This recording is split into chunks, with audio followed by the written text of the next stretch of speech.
Olá a todos, saudações a todos, sejam todos bem-vindos, meus desejos de muita paz.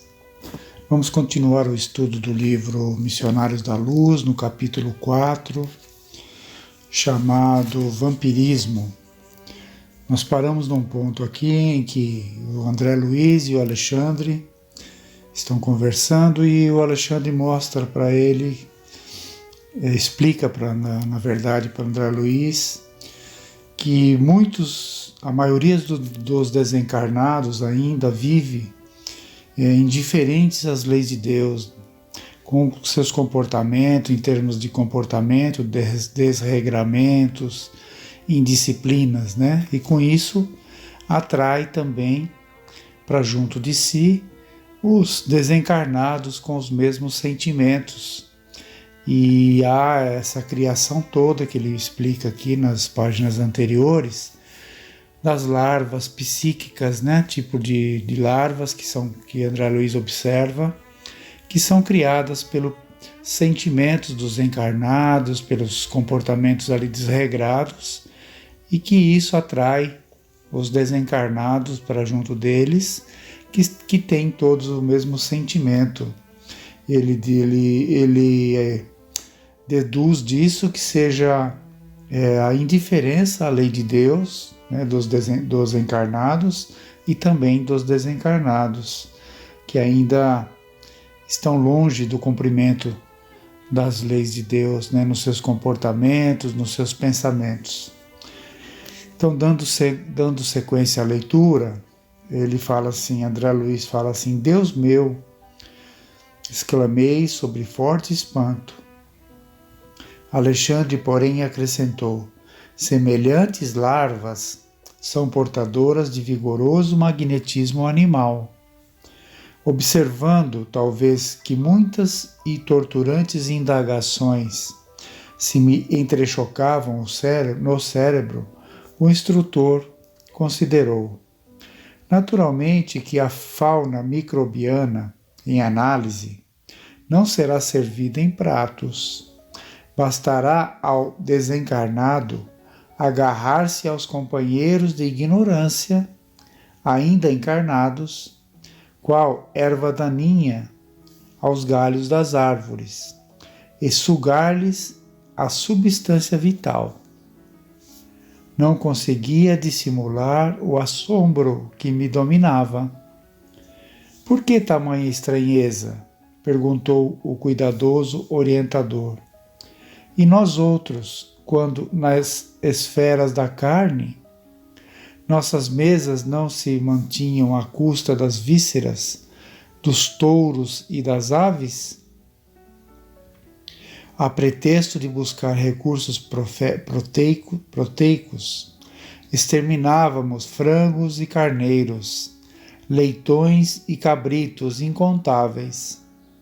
Sugávamos os tecidos musculares, roíamos os ossos.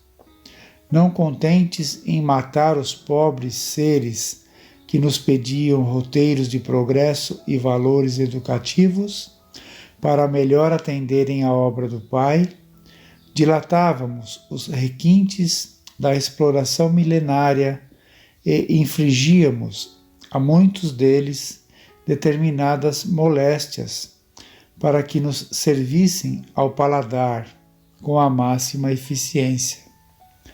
O suíno comum era localizado por nós em regime de ceva, e o pobre animal, muita vez à custa de resíduos, devia criar para nosso uso certas reservas de gordura, até que se prostrasse de todo ao peso de banhas doentias e abundantes.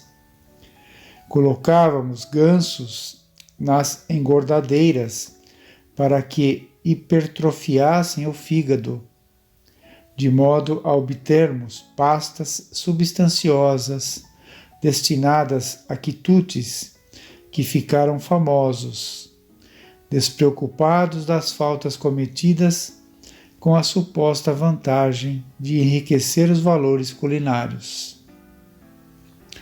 Em nada nos doía o quadro comovente das vacas mães em direção ao matadouro, para que nossas panelas transpirassem agradavelmente.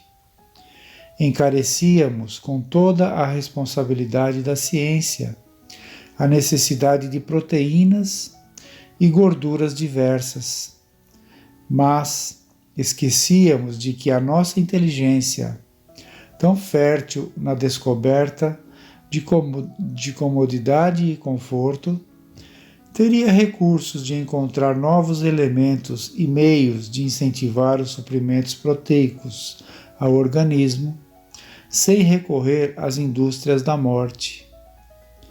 Esquecíamos de que o aumento dos laticínios para enriquecimento da alimentação constitui elevada tarefa, porque tempos virão para a humanidade terrestre em que o estábulo, como o lar, será também sagrado.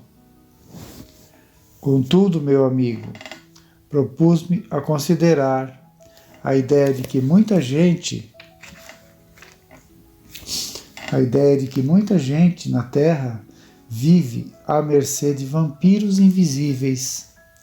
É francamente desagradável e inquietante.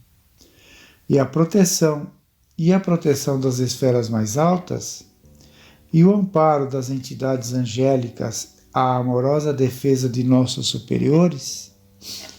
André, meu caro, falou Alexandre, bem benevolente, devemos afirmar a verdade, embora contra nós mesmos. Em todos os setores da criação, Deus, nosso Pai, colocou os superiores e os inferiores para o trabalho de evolução, através da colaboração e do amor, da administração e da obediência. Atrever-nos-íamos a declarar, porventura, que fomos bons para os seres que nos eram inferiores? Não lhes devastávamos a vida, personificando diabólicas figuras em seus caminhos?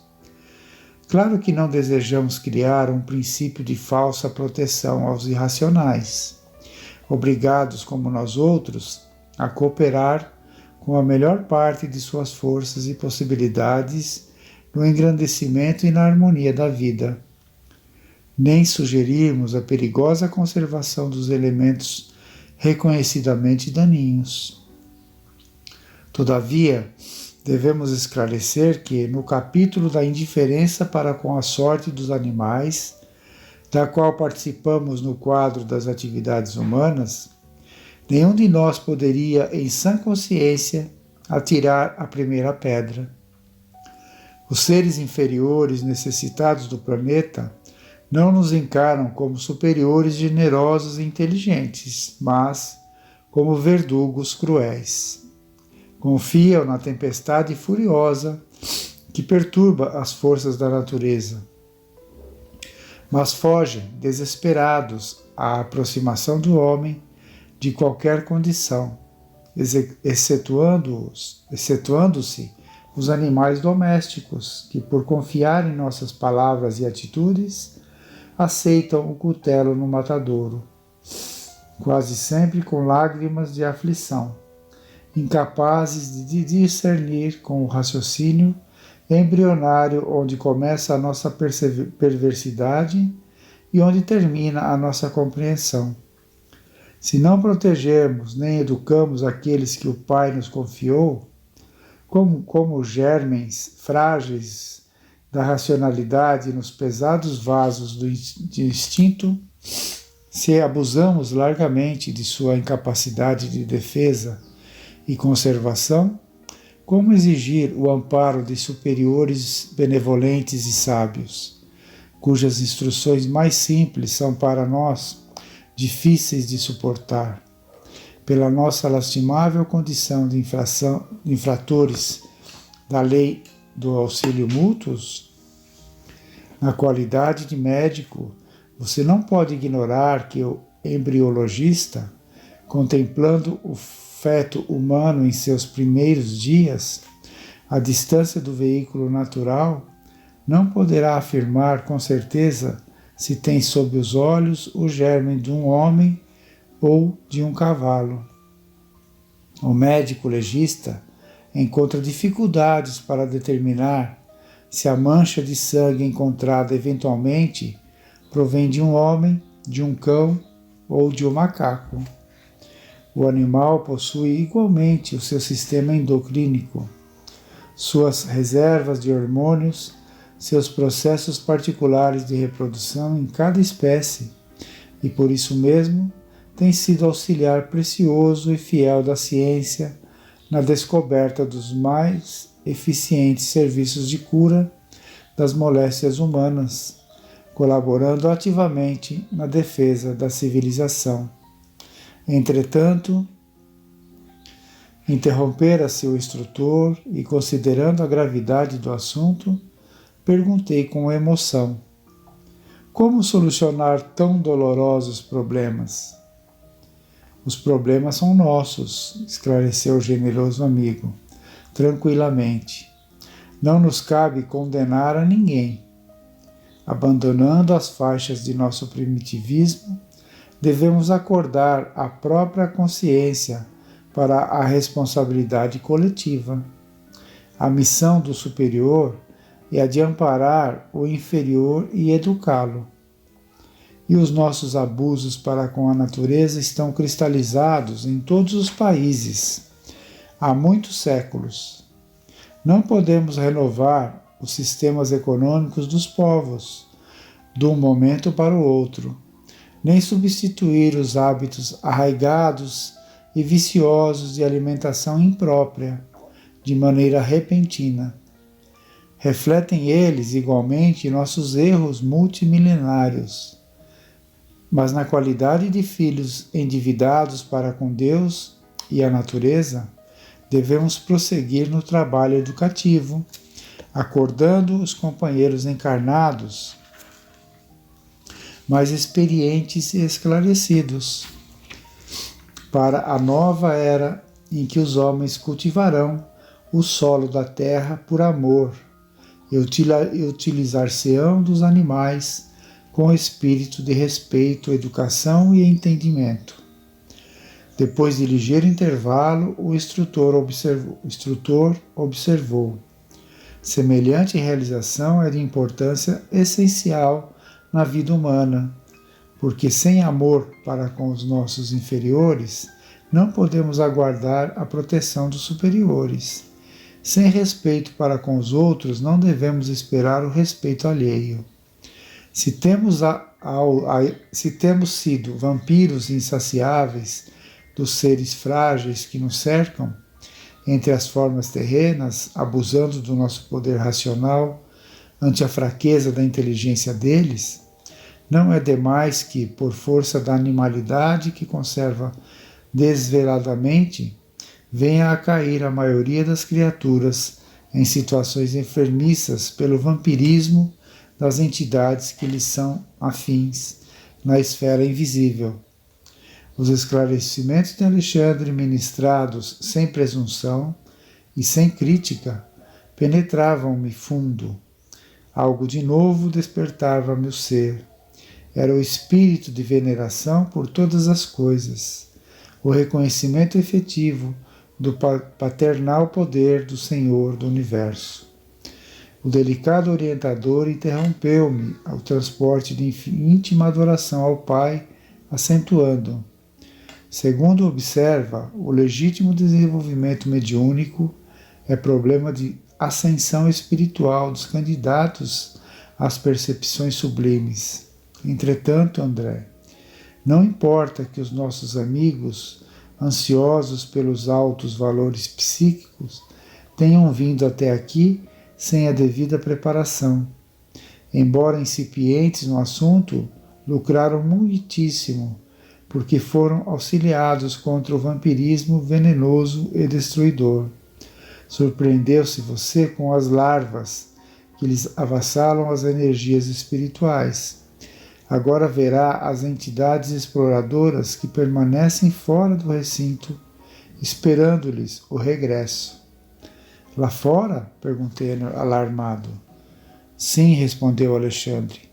Se os nossos irmãos conseguissem de fato estabelecer sobre si mesmos os desejáveis golpes de disciplina, muito ganhariam em força contra a influenciação dos infelizes que os seguem. Lamentavelmente, no entanto, são raros os que mantêm necessária resolução no terreno da aplicação viva da luz que recebem. A maioria, rompido o nosso círculo magnético, organizado no curso de cada reunião, esquece as bênçãos recebidas e volta-se novamente para as mesmas condições deploráveis de horas antes, subjugada pelos vampiros renitentes e cruéis. Oh, que lições! Exclamei. Notando que os nossos amigos encarnados se dispunham a sair, o instrutor convidou: venha comigo à via pública e observe por si mesmo.